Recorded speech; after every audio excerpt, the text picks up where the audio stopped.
කවුරුත් තමන්ගේ ජීවිතයත් එක්ක සංසන්දනය කරන්න උත්සාහ කරන්න එපා. තමන් වෙන්න.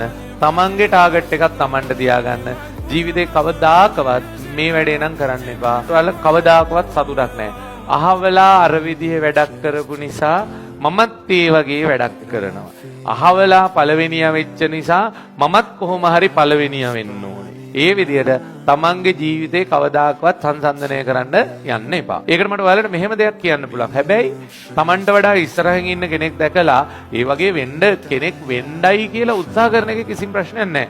හැබැයි අපේ ගොඩාක් දෙනෙකුට තියෙන ප්‍රශ්නයක් තමයි ඔයාට මටත් ඒ වගේ වෙන්න ඕනේ කියලා හිතනවා. හැබැයි ඒක ඔස්සේ අපි වෙන්න ඕනේ එහෙම කෙනෙක් දිහා බලලා අපි එහෙම කරන්න උත්සාහ ගන්න එක මිසක් පුතේ අපේ ගොඩක් දෙනෙකුට ඇති වෙන ප්‍රශ්නේ තමයි එයා බවටපත් වෙන්න කියලා ඔයා ගොඩාක් කල්පනා කර ඉන්නවා. ඒකෙන් වෙන්නේ ඔයා තව පරිහානියටපත් වෙනවා. දැන් ඔයාට අහවලා වගේ වෙන්න ඕනේ. ඒක ගැන ඔයා කල්පනා කර ඉන්න.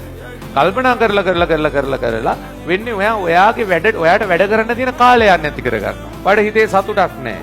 ඔයාට ඔයාගේ තියෙන achievements ගැන පුතේ හිතේ සතුටක් හදාගන්න හැම වෙලාවෙම.